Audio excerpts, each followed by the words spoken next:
When I started on social media, people used to laugh at me. People thought social media was a fad. They thought it was a joke. The problem that hotels have is they don't know how to be authentic. Everybody shoots the same static photos, the same beautiful food shots, the same beautiful cocktail shots. They don't understand that people come to the hotel for the destination. They don't come to the hotel to stay at the hotel.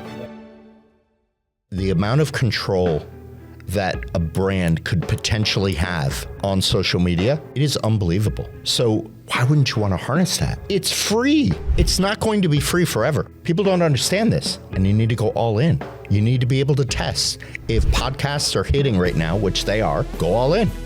Test. If TikTok is all the rage, test. There is no shortage of opportunities to test new things as far as media is concerned. Welcome to Lobby Talks. This is Ravi Sharma, your host, General Manager with Tulsa Marriott Southern Hills. Today's episode is all about evolution, how an industry built on service is becoming one driven by content, influence, and global storytelling. Our guest is someone who's been ahead of that curve for years. Scott Eddy turned a career in hotels into a global brand, becoming one of the most recognized voices at the intersection of hospitality and the creator economy. And if you're in hotels, tourism, or even building a destination, this conversation matters because the rules have changed. Let's get into it today. Welcome, Scott. How are you doing today? Thanks for having me. I'm doing good. Let's start at the beginning. Before the global audience, Right. Before the content, back when you were just getting started in hospitality, what first drew you into the hotel world? So I went to Bangkok to visit a friend, ended up falling in love with the place, ended up living there for 11 years. But it wasn't until social media came out, because I first went out there in 99. So social media didn't come out for like 5-6 years. So when social media came out, I knew that I wanted to live overseas, but I needed to find a way to have a business to supplement that. So I looked at my life. I came out of the investment banking world, so I know how to sell. And I looked at all my relationships over there, and they were all either working in hospitality or they owned hotels. So I was like, okay, social media came out. Why don't I start a marketing agency that focuses on hospitality? So that wasn't my exact thought, but it was something like that. And I did it, and it eventually came to be the first digital agency in Asia, and all my clients were hotels. So I sort of slipped through the back door of this industry. I wasn't trained in this industry. How I learned was I hired a lot of people from advertising agencies who were already dealing with travel brands and just watched. I watched them for many years, and as social media came out, I was very aggressive on social media and very active. I was a very early adopter on all the platforms, and it just all went from there. Wow. At what point did you realize that you wanted to build something beyond traditional hospitality? That didn't happen until I got back to the US. So I lived in Europe and Asia for 17 years. And when I got back to the US, I came back in 2015, and that's when real budgets were starting to be applied to social media. I started doing very big campaigns for F1, New Zealand Tourism, Singapore Air. I started working with major brands, and also a PR agency contacted me to be the first TV host for the first travel series on Lifetime. It was called Video Globetrotter. And that was a really cool, different experience. So I didn't really like the way that they went around having the TV show. It was pay to play. It was just not my kind of thing. It wasn't really authentic. But I learned a lot about that sector of the travel space. So I started exploring other ways to work with brands, and I knew this was going to be my thing. I already built a name in the hospitality sector. I already had the agency and then sold it. So now I do so many things within the hospitality space that it's kind of easy because now I've already built the brand, I built the audience. So I find that the more I post, the more incoming inquiries come my way. That kind of answers my next question, but was there a specific moment where you saw the power of content and personal branding? Yeah. So again, in 2015 when I came back, but there was no actual term called personal brand back then. Right. There was no term that was called influencer. Influencer thing was just starting. Yeah. So, it wasn't really a thing yet. As the years gone on and really by 2017, 2018, that's when it really started to get real. Like I started to do big deals, big productions, shoot all over the world. I mean, there was a 3 or 4 year stretch where I was doing 30 countries a year with 2-3 videographers and photographers and, all kinds of things. So it was a very cool experience. Yeah. So you're in hospitality, but you start thinking bigger than just the property level. Sure. That leads us to something the industry didn't fully see coming. How did you personally make the leap from the hotel operator to a global content creator, moving from an ad agency, as you said, to doing something big and really now traveling a lot and doing a lot of stuff in the industry itself? So it didn't happen overnight. It was like micro movements over time. When I started on social media, people used to laugh at me. Yeah. I mean, people thought social media was a fad. They thought it was a joke.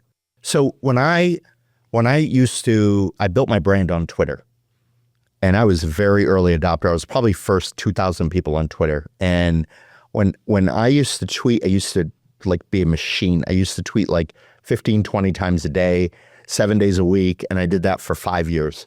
And that really put me on the map because I grew very fast. But also I was in Asia for a lot of big, because Twitter was a big news source, right? Yeah. So I was in Asia for a lot of the big disasters. I was there during the tsunami. I was there during the big earthquake in Japan. I was there for the coup that they did in Thailand. I mean, a lot of things. So I was on Bloomberg a lot. I was on CNBC a lot, CNN. Yeah. So, it was really the epicenter of me building a brand. And then it just, back in the day, there was no okay, come and stay at my hotel, do a post, and you don't have to pay. Yeah. There was no barters like that back then. Yeah. I didn't even get a free glass of wine. Yeah. I got business, but I never got things. Right. Now it's all things. Yeah. It's so it just happened little bit in time. One thing that I really love is I'd say 98% of the people that I have in my life, I've met on social media. Wow. Including my videographer. Yeah. Including my photographer, including some of my closest friends in the world. Yeah. I think it's an absolute gold mine. Yeah. When people say to me that, I don't like social media, it's too negative. Social media is a pipeline of communication. That's like saying the newspaper is negative. Well, it's not the newspaper. The newspaper's paper with print. Yeah. It's just a medium for information. Right. It's what sells. Yeah. It's humans consuming that negativity. Yeah. Stop consuming it and you won't goes have an away. issue. Yeah. So coming back specifically to the hotels, what were the hotels missing at the time when it came to you to start storytelling and get involved actively from property to property basics or even from a brand to brand level? The problem that hotels have is they don't know how to be authentic. Everybody shoots the same static photos, the same beautiful food shots, the same beautiful cocktail shots, the same, lobby bar. But, I work with hotels all the time. Still to this day, 2026, I still work with hotels where I'll post something in the destination and they don't share it. And I post a hotel lobby and they share it. it's amazing to me. They don't understand that people come to the hotel for the destination. They don't come to the hotel to stay at the hotel. Right. Like, they don't understand. It is not, that is the formula for success. You have to promote the destination more than your property. But do you think the thought is evolving? Do you think they're catching little up bit. to it? No, they're not catching up, but it's evolving a little bit. In the US market versus the European market, how do you see the difference or the change? I don't look at it US versus international. Yeah. I look at it big brand versus independent. Okay. Independents get it more faster and more than the big brand. Big brands, you're constrained a lot. Now, you're not constrained enough where you can't be authentic, you can't put your staff in the videos, you can't talk about the destination. You know, I mean, I know a lot of big branded hotels that use that as a crutch and as an excuse, and it's wrong because it's incorrect. I work with Marriott properties all over the world. I work with the Hilton properties all over the world, and it's just simply not true. Wow. So let's talk about hotel as media companies now. Okay. What does it actually mean for a hotel to act like a media company? You know, we're developing something here at Tulsa Marriott Southern Hills. How do you relate to that, and what should the hotel be doing more besides what you just talked about? I think that what you guys are doing here, I wish every hotel that I worked with would do the same thing. You guys are so proactive as far as content and controlling your own message. I think that, listen, the amount of control that a brand could potentially have on social media, it is unbelievable. It is really, really unbelievable. So why wouldn't you want to harness that? It's free. Like, it's not going to be free forever. Right. People don't understand this. Yeah. You know, Instagram's already charging, $20 a month, $23, $24 a month to give you a little bit more access. That's just a test. It's all going to be pay to play. Yeah.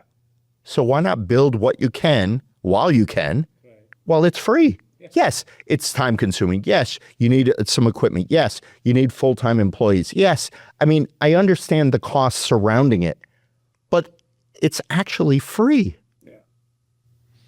Yeah, they must do as much as you can. As you can, yeah. So what are the biggest mistakes that the hotels make when trying to create content? They take advice from people that have not been successful doing it. And that's true. Yeah. I talk to hotels all the time, and they'll be like, oh, well, my niece told me to only post once a week. I say, who's your niece?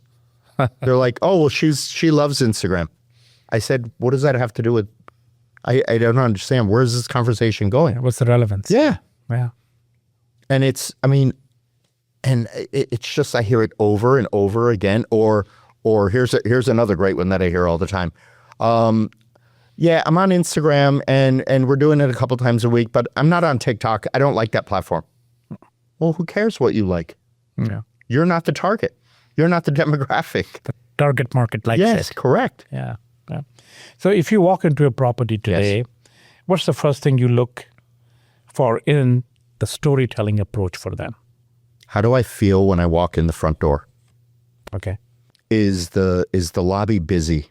If it's not busy, when I walked in the front door, do the people at the front desk, do they already have their eye on me? Is somebody greeting me with their eyes? Not necessarily hi, but you know what I mean? Yeah, the human relevance, yeah. I want to feel that warm, fuzzy feeling. Yeah. How is the scent? How is the flow from the front door to the lobby desk, the check-in desk? For me, let's just use me as an example. I don't travel like most people in the travel industry. I'm very heavy. I have 2 big bags. They're always at or near or overweight. I have a big, heavy backpack. I got lots of equipment.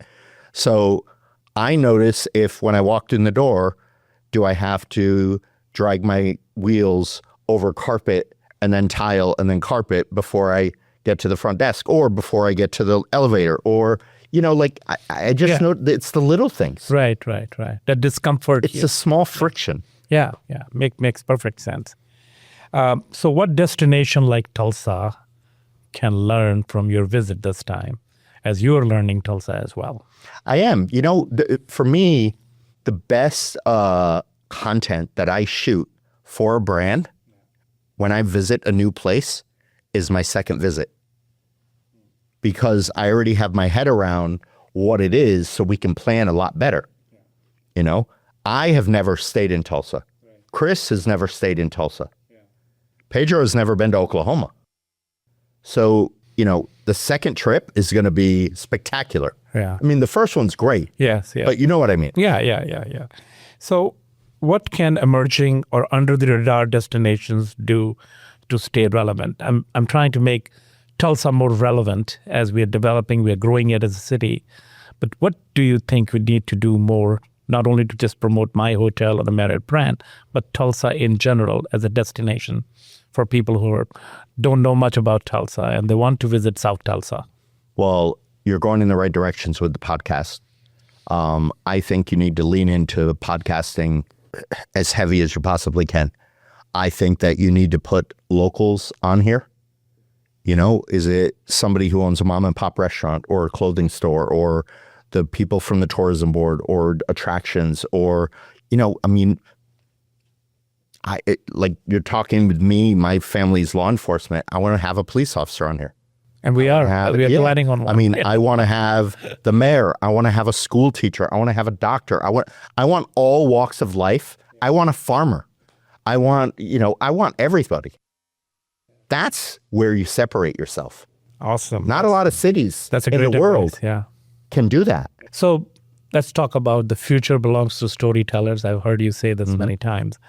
All right, let's land the plane with this, because this feels like the headline.